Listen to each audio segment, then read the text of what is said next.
Yellow Brick Road, Chapter 23. "That's right, little miss," Lulu bellowed, lobbing another ball of the mystery flaming goop at a soldier with a tiny catapult and flapping down to land next to us.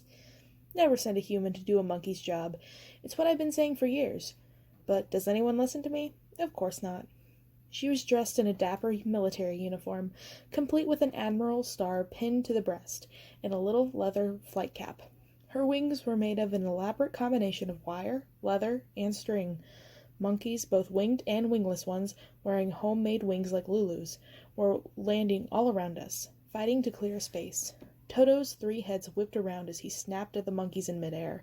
Glamora was clutching a bright pink crossbow, firing bolts that trailed pink flames at her sister as Glinda struggled to get out of the way and simultaneously fight off a flock of the beastly attackers.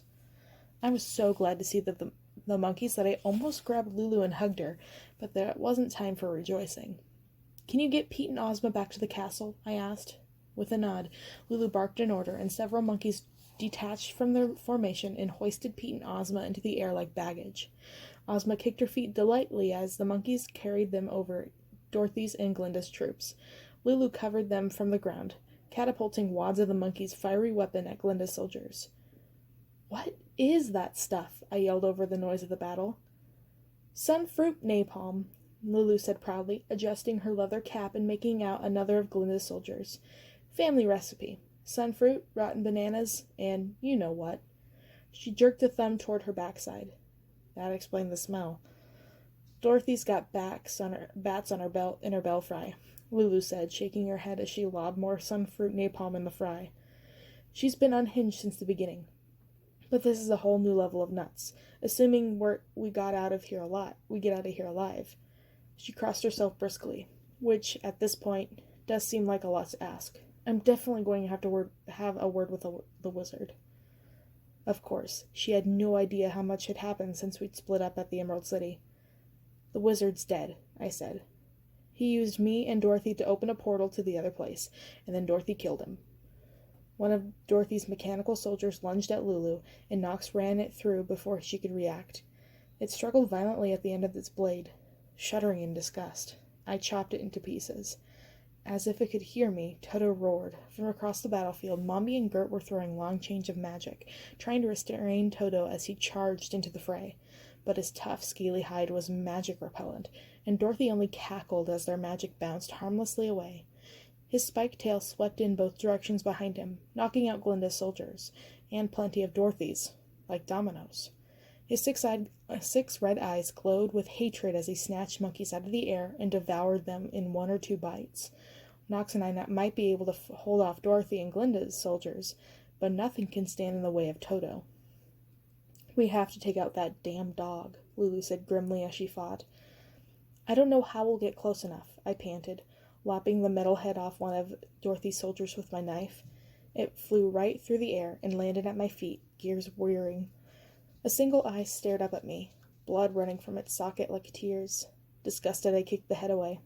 The Tin Woodman and the Scarecrow might be dead, but Dorothy had simply picked up where they had left off. "I do," Lulu said. I looked at the brave little monkey and realized what she meant. "Lulu, you can't. He'll eat you out of the air." She shrugged. "Die in a blaze of glory, right? You want to get close to the pooch from hell. I'll take you. Just don't say I never did anything for you." "Amy," Nox began, but another of Dorothy's soldiers interrupted us. "No time," Lulu yelled, hoisting me into the air as Nox parried the soldier's blow. My stomach lurched as Lulu swung me wildly over the battle. Too bad flying monkeys didn't come with seat belts. Toto and Dorothy didn't see us until we were almost on top of them. Dorothy had one hand on Toto's neck, and I could see the power pulsing there, flowing directly from her body into his. Her eyes were sunken into huge dark hollows, and her hair was lank and lifeless. She slumped over on Toto's neck as if she barely had the strength to sit up straight.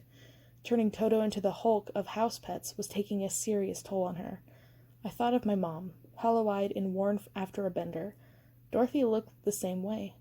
Oz's magic was killing her. Nox and the Wicked were right. It would eventually kill me too. But right now, it was the only way.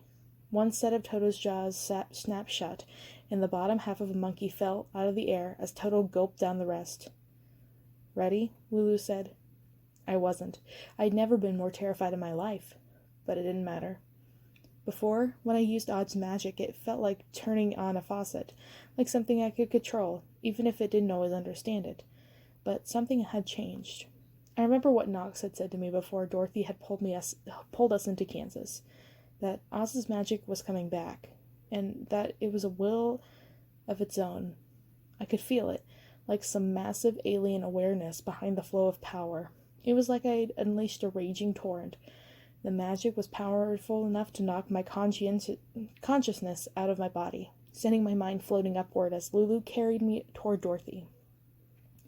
I could see everything happening around me at once, like I was watching a movie screen. Knox and the monkeys fighting side by side, Mombi and Gert fighting toward them, their faces drawn with exhaustion. Glamora and Glinda evenly matched and still locked in battle, oblivious to everything happening around them, even Dorothy and Toto.